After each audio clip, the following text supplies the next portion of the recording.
양천구의회가 후반기 원구성을 위한 의장단 선거를 차일피일 미룬 지 한 달이 넘어가고 있습니다. 의장석도 공백인 상태로 양천구의회는 사실상 개점 휴업 중입니다. 지역에다 굉장히 큰 피해를 주게 됩니다.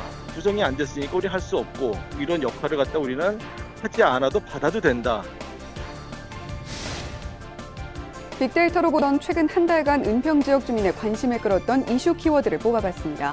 봉산 대벌레 집단 출몰 소식은 온라인에서도 관심이 집중됐습니다. 의원 발언대에선 우형찬 서울시의회 교통위원장을 만나봅니다. 우 의원은 의정활동 목표로 마을버스 운행정보 제공 등 대중교통 시스템 개선을 꼽았습니다. 은평구가 고독사 예방을 위한 물빛마을 좋은 이웃 사업을 추진합니다. 마을 주민이 직접 고독사 위험 가구를 돌보는 사업으로 수색동에서 먼저 진행됩니다.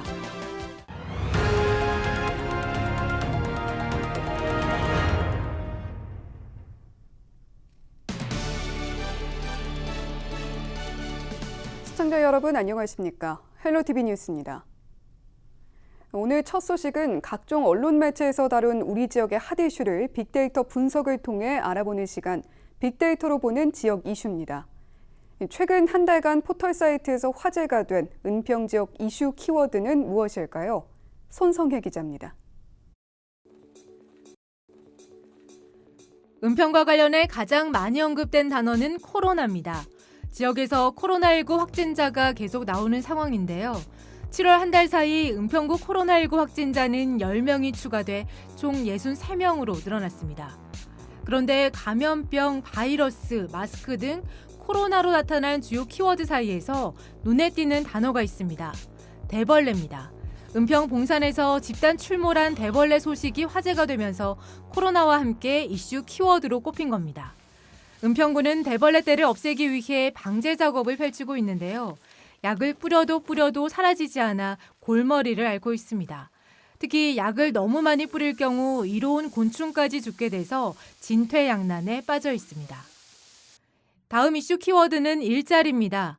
연관 단어로 자금난, 경기 침체, 노약자, 보조금 등이 보입니다. 코로나19 장기화로 일자리 문제가 더욱 심각해졌는데요. 은평구는 코로나19로 일자리를 잃어 생계가 막막해진 주민을 위해 지난달 공공일자리 900개를 추가로 만들었습니다. 빅데이터로 보는 은평 이슈 세 번째 키워드는 장애인입니다. 돌봄을 위한 지원 체계를 마련을 약속해 주십시오. 갈 곳 없는 발달 장애인들을 위해 구립장애인 주간보호센터 설치를 하시겠습니까? 지난달 은평구의회 구정질문에서 장애인 보호센터 설치 문제가 쟁점이 되면서 장애인이 주요 이슈로 꼽혔는데요. 이는 연관 단어에서도 확인할 수 있습니다.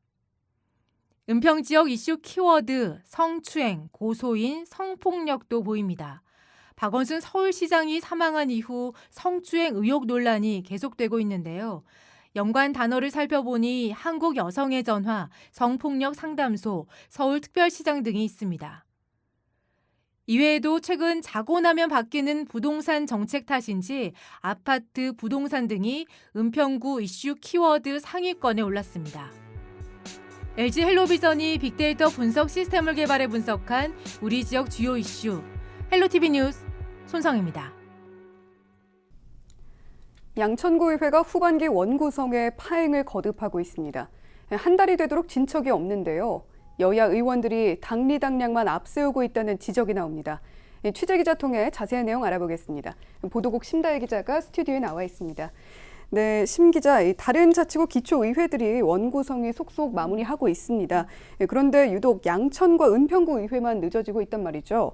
양천구 의회 후반기 의장단 선거 어떻게 되는 겁니까? 네, 29일 기준으로 서울시 25개 자치구구 중에서 이제 기초의회에서 원구성이 되지 못한 곳이 양천과 은평 이렇게 두 곳뿐입니다. 은평구의회의 경우는 의장과 부의장까지 선출을 했죠. 또 상임위원장 한 명도 뽑았지만 이제 지금 재무건설위원장과 운영위원장 자리가 공석인 상황이고요. 양천구는 사실 의장도 선출을 못했습니다. 27일에 임시회 본회의를 열고 이제 선거를 하려고 했으나 이제 그날 산회가 됐고요. 29일에 또 예정이 됐지만 지금 이제 확인을 해보니까 31일로 또다시 한 차례 연기됐습니다. 네, 원구성이 이렇게까지 늦어지는 이유가 뭡니까? 네, 지금 이제 양천 같은 경우는 의장과 부의장 또 상임위원장 포함해서 총 5석을 이제 뽑아야 하는 상황인데요. 의장 같은 경우는 거의 내정이 됐습니다. 이제 다수당의 선수가 높은 의원이 하게 되기 때문에 지금 더불어민주당의 재선 의원인 서병환 의원이 내정된 상황인데요. 문제는 부의장과 이 상임위원장 3석 자리를 놓고 아직 여야 의원들 간 의견차를 좀 좁히지 못하고 있기 때문에 벌어지고 있습니다. 미래통합당의 경우는 부의장과 상임위원장 이렇게 총 2석을 요구하고 있고요. 더불어민주당은 의장 그리고 상임위원장 3석 총 4석을 이제 가져가겠다 이런 입장입니다.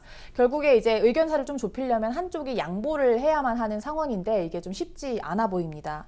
지금 민주당이 10명이고 통합당이 8명이기 때문에 이제 민주당 의원들끼리 합의를 마치고 이제 선거를 치러버리는 이렇게 되는 상황도 배제할 수는 없는데요. 하지만 최대한 지금 양측 의원들이 합의를 거쳐서 좀 선거를 치르겠다 이런 입장입니다.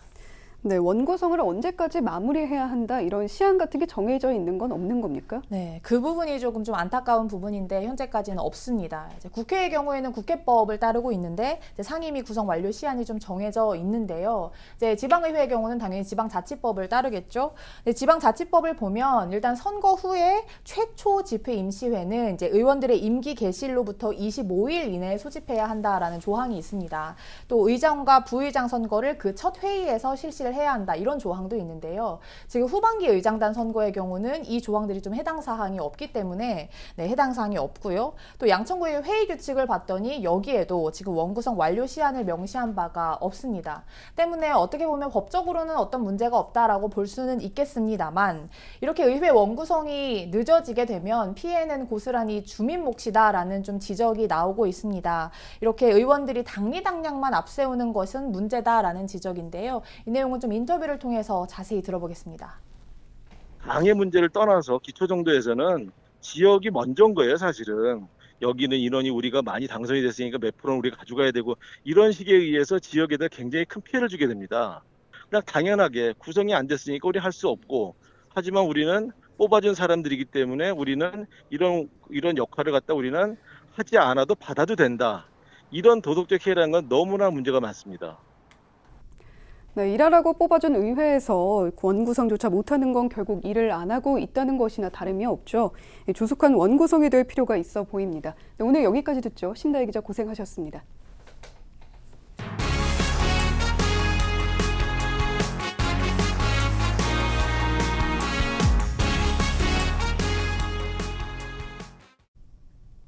서울시는 복지 사각지대에 있는 저소득 취약계층을 대상으로 서울형 기초보장제를 시행해 왔는데요.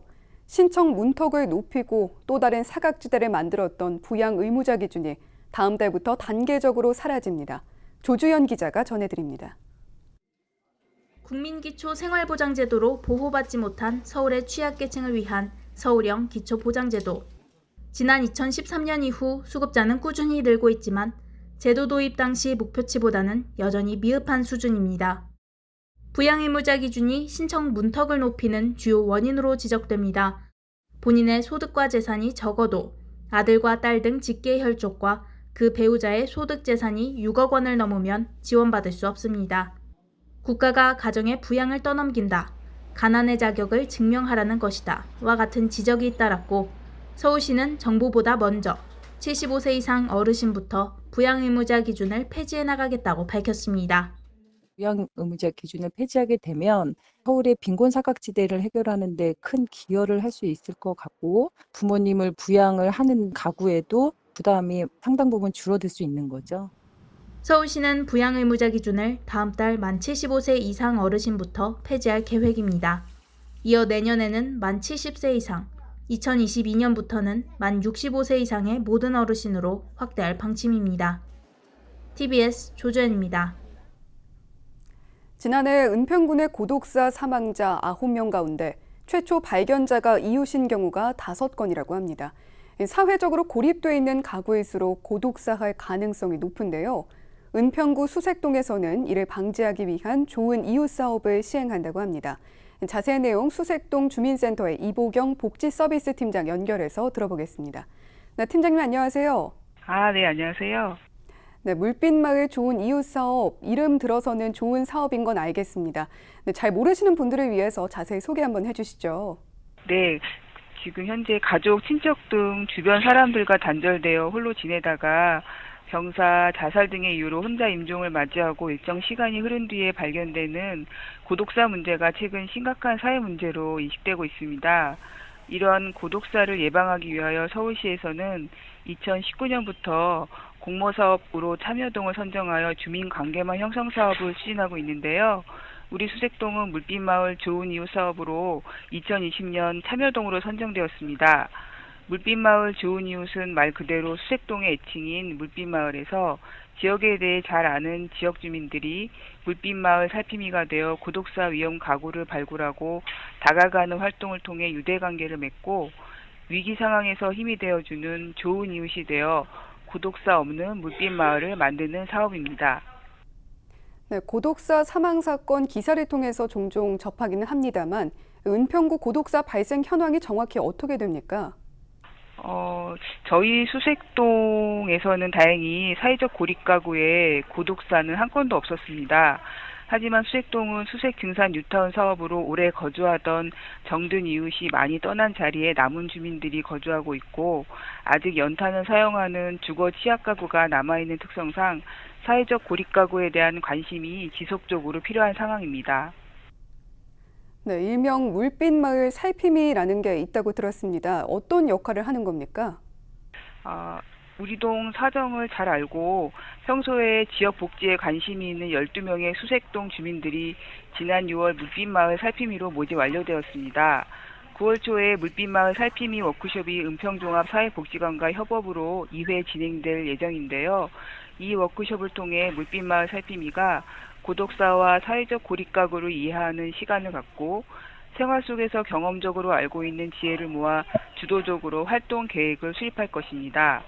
이후 본격적인 활동을 통해 주변 이웃을 살피며 사회적으로 고립된 고독사 위험 가구를 발굴하고 다가가며 관계를 맺는 좋은 이웃이 되고자 합니다.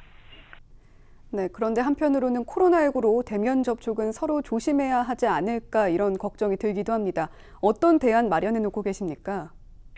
사실 그동안 코로나19 장기화로 사업 성격상 대면 활동이 필수적인 본 사업의 추진 일정 지연이 불가피하였습니다. 그런데 코로나로 인한 실직 등의 증가로 사회적 고립 문제는 더욱 심화되고 있고요. 더 이상 대응을 늦출 수 없는 상황이라고 판단하여 코로나 방역 지침을 준수하며 소규모 활동을 중심으로 사업을 펼쳐나갈 계획입니다. 네, 가끔 고독사한 시신을 발견했다는 소식 뉴스를 통해서 접할 때마다 마음이 참 아립니다. 이웃사촌이라는 말이 이제는 옛말이 아닌가 해서 씁쓸할 때도 있었는데 이런 사업을 통해서 이웃 간의 끈끈하고 따뜻한 정이 다시 샘솟기를 바라봅니다. 네, 오늘 말씀 감사합니다. 네, 감사합니다.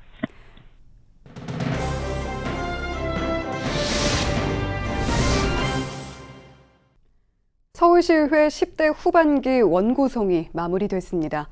양천 지역을 기반으로 활동하고 있는 우형찬 서울시 의원이 서울시의회 교통위원장으로 선출됐는데요. 상임위원장으로서의 포부와 양천 지역의 교통발전을 위한 구상 등을 직접 들어보겠습니다. 네, 위원장님 안녕하세요. 네, 안녕하십니까.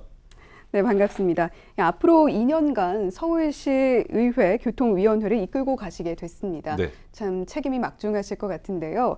앞으로의 소감과 함께 포부도 함께 밝혀주시죠. 네, 제가 2014년에 처음 당선이 됐습니다. 그 당선됐을 때 교통위원회를 갔습니다. 이유는 지하철 없는 신월동, 대중교통이 부족한 우리 양천구 문제를 해결하기 위해서 교통위원회를 지원을 했고요. 그 다음에 4년의 초선의원 생활, 그 다음에 재선 이후 또 2년을 공부하고 이제 교통위원장으로서 앞으로 우리 지하철 없는 신월동, 대중교통이 부족하고 아쉬운 우리 양천구의 대중교통 문제 해결을 위해서 좀 보다 유리한 위치에 선점하게 돼서 참 기쁘고요. 우리 양천을 더불어민주당 국회의원 이용선 위원장과 함께 우리가 약속했던 신월동 지하철 시대를 열 수 있는데 조금이라도 좀 도움이 되는 기회가 되지 않았나 그런 생각이 돼서요. 제가 이렇게 교통위원장으로 될 수 있게끔 우리 응원해 주신 지역 주민분들께 다시 한번 진심으로 감사를 드립니다. 고맙습니다. 네, 지역 주민 여러분께 감사의 표현해 주셨고요. 네. 이 양천 지역에 조금 교통 발전을 위해서 교통위원회를 지원했다 이렇게 말씀을 해주셨는데 이 위원장님은 제9대와 10대까지 6년 동안 교통위원회 소속이셨죠. 네. 이 6년 동안 교통위원회에서 의정 활동을 펼치면서 참 여러 가지 보고 또 느끼셨을 것 같습니다. 이 6년 동안 지켜보시면서 서울시 교통과 관련해서 이 가장 중대하고 시급하게 해결해야 할 문제는 뭐라고 보시고 계신지 궁금합니다. 전 세계적으로 우리 로마가 발달했던 게 전 세계 교통망을 흡수했고 중국도 그랬고 지금 우리가 서울이 발달했던 건 바로 교통망이 확충됐고 강남 그다음에 지금 마곡이 발달한 건 교통망이 충분히 지원이 됐기 때문에 그렇다고 생각을 합니다. 근데 많이 집중은 됐는데 대신에 그만큼 불안한 것이 안전이죠. 저희가 대중교통에서 참 크고 작은 사건 사고들이 참 많이 일어나는데 저희들이 충분히 막을 수가 있고 인재도 있었고 또 예산이 뒷받침되면은 충분히 막을 수 있었던 그런 안전사고들이 계속 발생했었기 때문에 그 안전사고를 어떻게 막을 수가 있는 것이 첫 번째 과제가 되고요. 두 번째는 충분한 예산 확보를 통해서 교통의 사각지대를 하나하나 어떻게 없애 나가야 될 것인가. 그게 저희 교통위원회 또 우리 정치하는 사람들의 큰 역할이라고 생각이 됩니다. 교통이 발전하지 않으면 지역이 발전할 수가 없거든요. 근데 교통은 곧 돈이고 예산입니다. 그래서 적절한 예산을 가져와서 그 지역의 발전이 될 수 있도록 끌어나가는 것. 그게 바로 우리 교통위원회 위원장으로서의 역할이고 또 우리 교통위원회 역할이라고 생각을 하고요. 앞으로 2년간은 우리 교통 사각지대가 없도록 또 경제적인 부분으로 대중교통을 원활히 이용할 수 없는 분들이 충분히 이용할 수 있는 복지 차원에서도 해서 앞으로 우리 서울 시민들이 좀 교통에 안전하고 편리하게 할 수 있고 그러면서 또 모든 교통이 서울로 집중이 되면서 서울이 더 발전할 수 있고 그중에서도 우리 양천은 좀 아쉽거든요. 그 양천은 어떻게든 좀 욕심입니다. 재정을 끌어들이고 행정력을 동원해서 양천의 교통망을 좀 더 높이고 싶은 것이 제 욕심입니다. 네. 이 안전과 교통의 사각지대 문제 언급을 해주셨는데 네. 이 계속 언급해 주셨던 양천 지역 얘기 한번 해보겠습니다. 이 주민들이 가장 관심을 갖고 있는 문제, 교통 현안이 목동선이죠. 이 지난해 2월 서울시 재정 사업으로 꼽히기도 했는데요.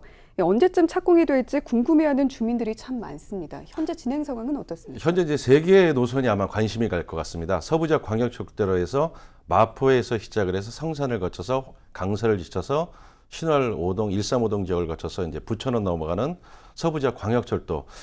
이 노선은 거의 이제 확정적이라고 보고 지금 국회의원들끼리도 열심히 간담회도 갖고 하고 있고요. 그다음에 이제 문제가 되는 게 경전철입니다.